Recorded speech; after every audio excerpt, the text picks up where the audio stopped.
I'm going to talk to you about fear of repercussions. Now, why do you have to consider that? Well, in our difficult relationships, people don't like it when we speak the truth, when we set boundaries, when we make choices for ourselves.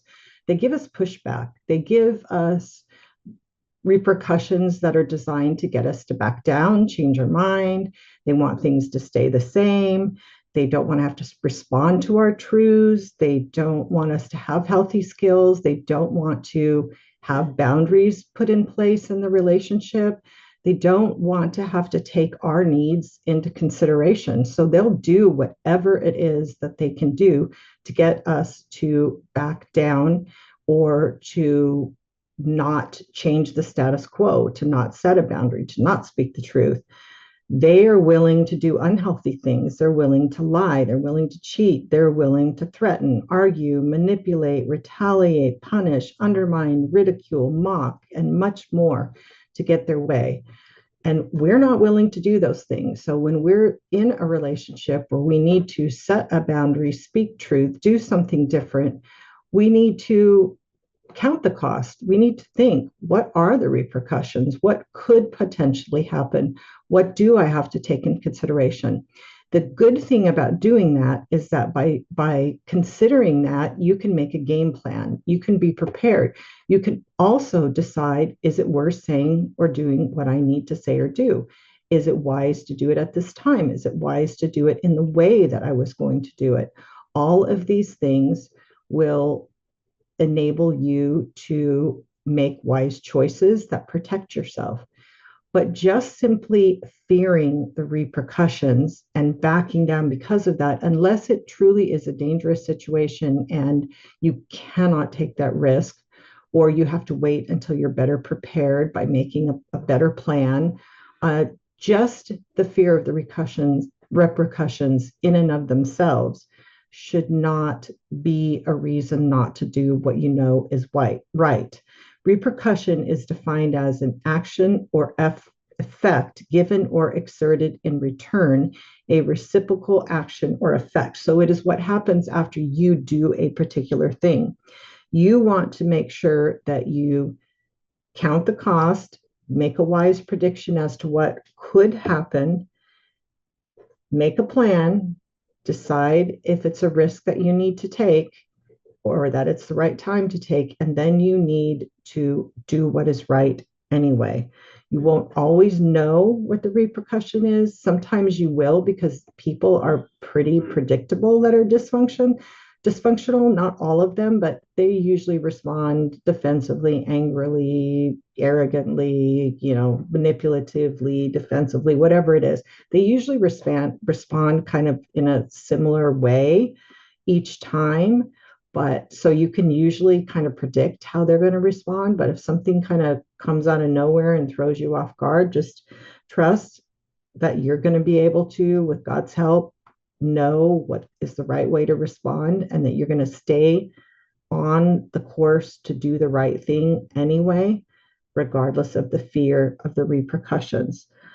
So always look at what were some of the past repercussions when you did something like this. Look at some of the possible repercussions, devise that plan to deal with them, and then trust God with the outcome. And these plans are like, it may be not to confront this person alone, not to confront this person at home. Maybe the best place to confront this person is at a restaurant. I know people that do that. They will go out to eat and bring it up because they know that this person will not flip out at a restaurant like they'll flip out at home. Now, the opposite is true. If you know that the person will flip out at a restaurant, if you bring up something and you don't want to be embarrassed and in that situation, then don't bring it up at a restaurant. So this is kind of some of the things that you can take into consideration. So you got to know who you're dealing with and what is the likely outcome. You wouldn't want to bring up a difficult subject right before you go on a vacation that has been planned for a long time, or right before you're going to meet people for dinner and then harsh words are going to fly and then you're going to be uncomfortable all night. Like, use wisdom. Think about it. When do I need to do this? When do I need to bring it up? And let the fear of the repercussions guide you to the wise choice and the right time, but not the fear of the repercussion unless it's a matter of safety, personal safety, emotional safety, all of that comes first. You don't want to let the fear of the repercussion keep you from taking care of things the way you know is right for you.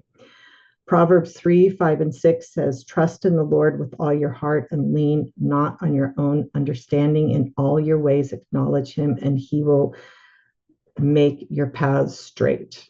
That's one of my favorite verses, and it's probably one of yours. 1 John 4:18 reminds us there's no fear in love, but perfect love drives out fear because fear has to do with punishment. The one who fears is not made perfect in love. Now, good reminder, first of all, reminder, God is made perfect in love. We do not have to fear God's love. We do not have to fear God. So if we're fearful of God, not in the awe of God, but if we're scared that God's going to smack us down because we make a wrong choice or something, that's not healthy fear of God. And those repercussions are not realistic. Psalm 56, 1 through 4 says, be merciful to me, O God, for men hotly pursue me. All day long they press their attack. My slanderers pursue me all day long. Many are attacking me in their pride. When I am afraid, I will trust in you, God. When I am afraid, I will trust in you. That's one of my favorite fear verses. David, this is a Psalm of David. When I am afraid, I will trust in you. In God, whose word I praise, in God I trust, I will not be afraid. What can mortal man do to me?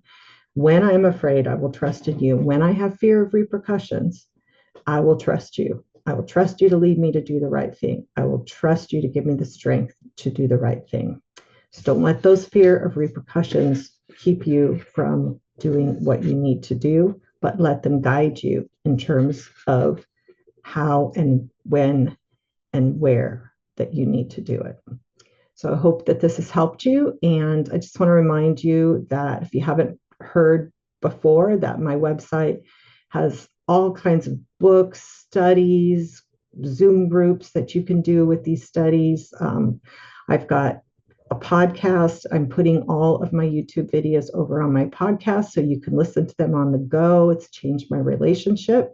That's better for you than watching videos. I hope that you'll check it out. So, and please share this with your friends. There's so many people that need to know about this channel because it's one of the few that gives you really practical advice for difficult relationships based on biblical truth.